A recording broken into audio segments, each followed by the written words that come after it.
आचार्य चाणक्य के जीवन की एक प्रारंभिक घटना से उनके चरित्र का बहुत सुंदर खुलासा होता है। विपत्ति के समय काम आने वाले धन की रक्षा करें, धन से स्त्री की रक्षा करें और अपनी रक्षा धन और स्त्री से सदा करें। अर्थात संकट के समय धन की जरूरत सभी को होती है, इसलिए संकट काल के लिए धन बचाकर रखना उत्तम होता है। धन से अपनी पत्नी की रक्षा की जा सकती है। अर्थात यदि परिवार पर कोई संकट आए तो धन का लोभ नहीं रखना चाहिए, परंतु यदि अपने ऊपर कोई संकट आ जाए तो उस समय उस धन व स्त्री दोनों का ही बलिदान कर देना चाहिए।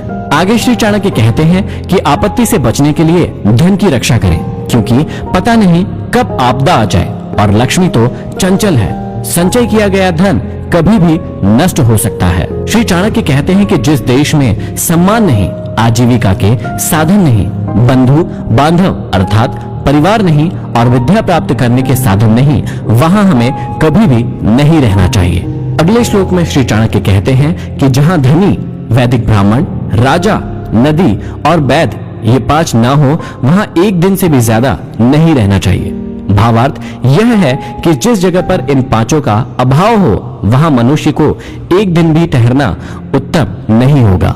जहां धनी व्यक्ति होंगे वहां व्यापार अच्छा होगा, जहां व्यापार अच्छा होगा तो वहां आजीविका के साधन भी अच्छे होंगे। जहां श्रुतियों अर्थात वेदों के ज्ञाता ब्राह्मण होंगे, वहां मनुष्य जीवन के धार्मिक तथा ज्ञान के क्षेत्र में भी विस्तृत रूप से फैले हुए होंगे।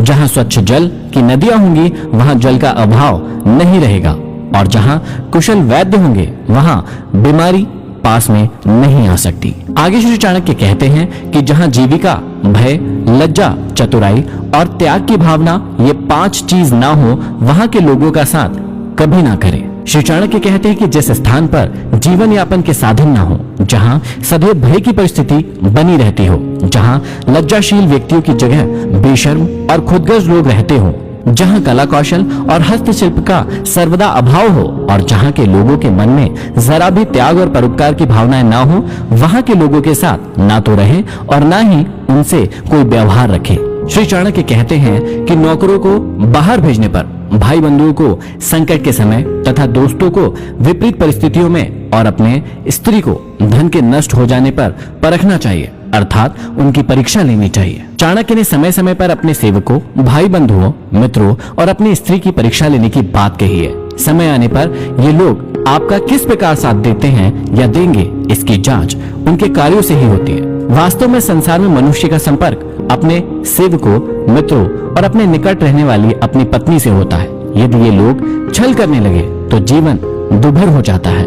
इसलिए समय समय पर इनकी जांच करना जरूरी है कि कहीं ये आपको धोखा तो नहीं दे रहे हैं। आगे समझाते हैं कि बीमारी में, विपत्ति काल में, अकाल के समय, दुश्मनों से दुख पाने या आक्रमण होने पर, राज दरबार में और शमशान भूमि में जो साथ रहता है वही सच्चा भाई बंधु अथवा मित्र होता है। श्री चाणक्य समझाते हैं कि जो अपने निश्चित कर्मों तथा वस्तु का त्याग करके अनिश्चित की चिंता करता है, उसका अनिश्चित लक्ष्य तो नष्ट हो ही जाता है, निश्चित भी नष्ट हो जाता है। किसी ने सही कहा है, आधी को छोड़ सारी को धावे, आधी मिले न पूरी पावे। जो व्यक्ति अपने निश्चित लक्ष्य से भटक जाता है, उसका कोई भी लक्ष्य पूरा नहीं हो पाता है। अर्थात भाव यही है कि आदमी को उन्हीं कार्यों में अपने हाथ डालना चाहिए जिन्हें वह पूरा करने की सामर्थ्य रखता हो। आगे श्री चाणक्य कहते हैं कि बुद्धिमान इंसान को अच्छे कुल में जन्म लेने वाली कुरूप कन्या से भी विवाह कर लेना चाहिए, परंतु अच्छे रूप वाली नीच कुल की कन्या से विवाह नहीं करना चाहिए, क्योंकि विवाह संबंध समान कुल में ही श्रेष्ठ होता है। लंबे नाखून वाले हिंसक पशुओं, नदियों, बड़े बड़े सिंग वाले पशुओं, शस्त्रधारियों, स्त्रियों और राज परिवारों का कभी भी विश्वास नहीं करना चाहिए। श्री चाणक्य कहते हैं कि पुरुषों की अपेक्षा स्त्रियों का भोजन दुगना, लज्जा चौगनी, साहस 6 गुना और काम 8 गुना अधिक होता है। इन बातों का हमेशा ध्यान रखना चाहिए।